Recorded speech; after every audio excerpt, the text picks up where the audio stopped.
It all started with a letter, folded neatly, slipped under my door like a passive-aggressive whisper.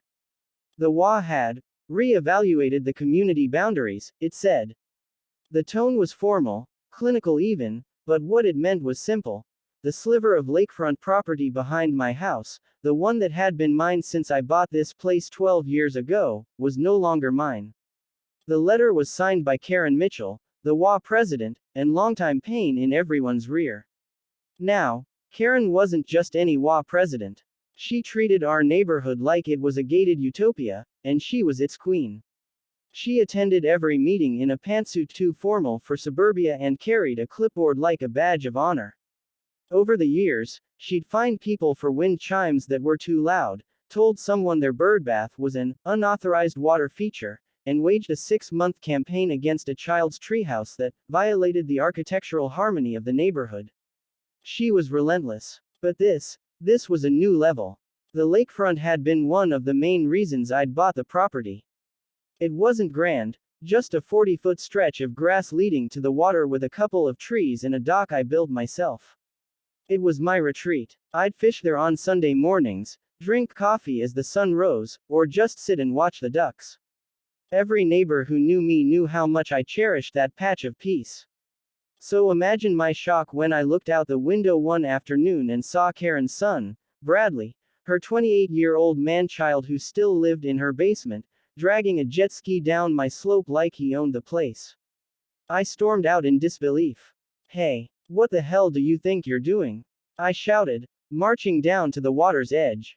Bradley, with his backward cap, flip-flops, and smug expression, didn't even pause. "Karen said this part's ours now," he said with a shrug. "HOA voted on it." I looked past him and saw Karen herself standing smugly at the top of the hill near the property line. Clipboard in hand, as always. She didn't wave, just stared. "You've got to be kidding me," I said. "Nope," Bradley replied, then revved the jet ski and zoomed off, the noise polluting my quiet lake like a chainsaw through silk. Fuming, I went back inside and dug through all my old property records. The original deed clearly showed the lakefront as part of my lot. There were maps, coordinates, signatures. But when I checked the HOA's updated documents, quietly uploaded to the member portal just last month, it was magically reclassified as communal waterfront under the HOA's domain. And who chaired the Boundary Reevaluation Committee? Karen Mitchell. Surprise, surprise. Over the next few days, I watched as Bradley turned my former lakefront into his personal bachelor beach. He dragged lawn chairs down, set up a speaker that blasted electronic music at all hours.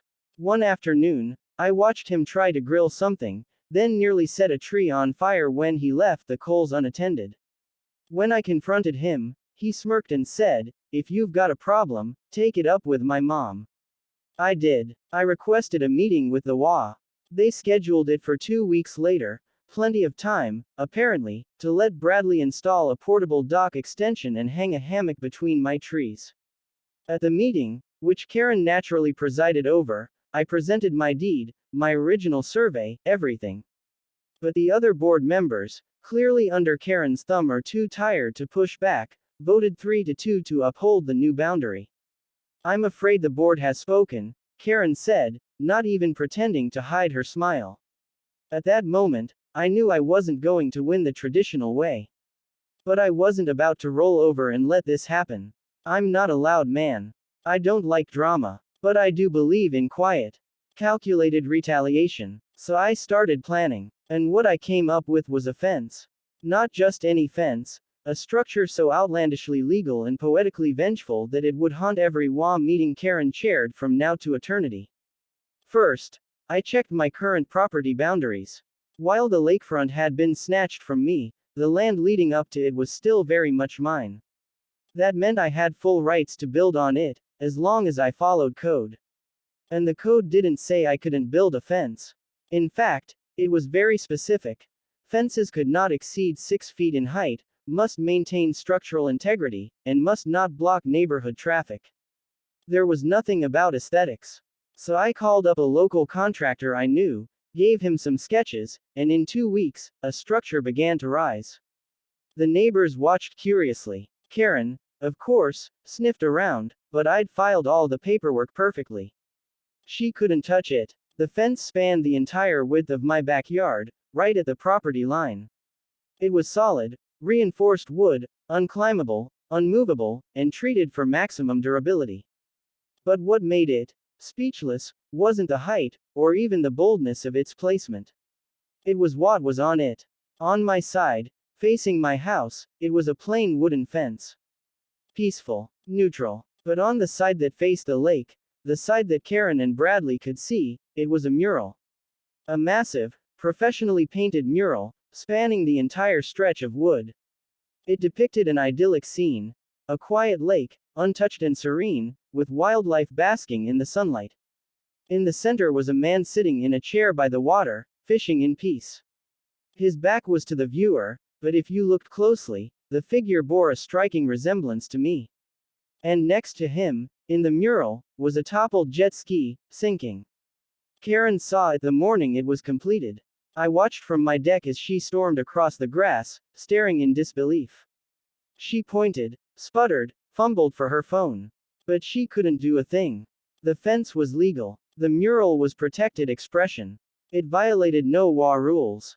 Bradley didn't come by much after that. The speaker disappeared. The chairs vanished. Eventually, even the hammock was taken down. My lakefront may have been stolen on paper, but I made damn sure they'd never enjoy a second of it again. She probably thought I'd just take it. Like most of the homeowners in our community, I had stayed quiet through years of her overreach, arbitrary fines, and high and mighty attitude. Karen, the self-appointed queen of the HOA, had ruled with an iron fist and a fake smile. But this time she crossed a line I couldn't ignore. It started with a casual note taped to my front door. HOA notice. Property adjustment. That was it. No signature. No warning. When I read the fine print, my stomach turned. According to the so-called adjustment, the narrow strip of land between my house and the lake, land I'd maintained, mowed, and used for 10 years, was being reassigned to community use, which in this case meant Karen's son, Brandon, could now access the lake through it. A more accurate term, take it. I knew what was really happening. Brandon had just moved back home after flunking out of college again and was desperate for a place to launch his stupid jet ski. Their yard didn't have lake access. Mine did. Simple math. But Karen didn't ask. She just took. For a week, I watched Brandon march through the side yard like he owned the place. He trampled my flower beds, knocked over a garden gnome I'd had since my mom passed, and once left beer cans in the grass. When I confronted him, he just smirked and said, "Talk to my mom." Oh, I did more than talk. I dug out the property lines. Literally. Got the survey records from the county clerk. Which clearly showed that the land in question wasn't common property, it was mine. Karen either didn't know or thought I wouldn't fight back. She underestimated how deep my roots were in this place, and how fed up I was with her games. So I built a fence. Not just any fence. I designed it myself over the course of one obsessive weekend. I sketched and measured and replanned, running on caffeine and anger. If they wanted a boundary, I'd give them one they couldn't ignore. The materials arrived 3 days later. Steel posts, tempered glass panels, and custom-cut cedar slats, elegant, modern, impenetrable. My neighbors watched as I worked, eyes wide. Some offered cautious thumbs up. Others whispered behind their curtains. Nobody had ever dared to defy Karen this loudly. By day 4, the fence was halfway up. Brandon came stomping over, shouting, "You can't do this. This is community property." I didn't even look at him. "Prove it," I said, and kept drilling. Karen arrived that evening in a whirlwind of self-righteous fury, HOA handbook clutched in one hand like a Bible. "This is not in compliance with neighborhood aesthetic standards," she hissed. "Neither is trespassing," I replied, handing her a copy of the property survey with the lot boundaries highlighted. "Call a lawyer if you want. Or better yet, call the cops."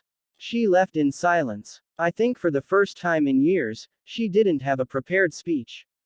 The next day, I finished the fence. It was a masterpiece. Sleek and tall, the cedar slats were staggered for privacy, with strips of polished steel that caught the sunlight and reflected it like water. Along the top, I installed low-voltage LED lights that glowed softly at night. From the lake, it looked like something out of an architecture magazine. From Karen's house, it looked like a wall she couldn't climb. Neighbors came by under the pretense of walking their dogs or getting their mail. One by one, they stood quietly beside me, looking at the fence, then at Karen's house. She gave my daughter a citation for sidewalk chalk, one whispered. She made me repaint my mailbox. Twice, another added. I didn't say much. I just smiled. Something had shifted. This wasn't just about my yard anymore. This was about all of us. A week later, the HOA board called an emergency meeting. I went, of course. Karen sat at the front, flanked by her usual allies, looking smug, as if she still believed she'd win by sheer willpower. When my turn came, I walked to the front, dropped the survey documents, the photographic evidence, and a copy of the HOA bylaws on the table. Then I simply said, "You violated your own rules. This land is mine. This fence is legal. And I'm not the only one you've overstepped with." The room went quiet. Then, slowly, a few heads nodded. What followed was unexpected. One of the quieter board members, a retired teacher named June, cleared her throat and said, "Maybe it's time for new leadership." That's all it took. The floodgates opened. Complaints spilled out. About arbitrary fines. About how Karen's son used the community pool after hours. About the time she accused someone's nephew of loitering because he wore a hoodie. By the end of the meeting, Karen's power had cracked. A motion was filed to hold a vote of no confidence. And this time, people would show up. I knew it. But the real win wasn't in the meeting. It was a few days later, when I caught Brandon trying to sneak back onto my lawn.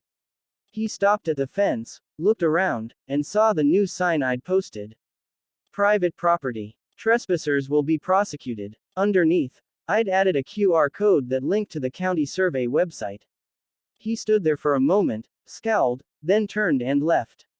I watered my flowers in peace that evening.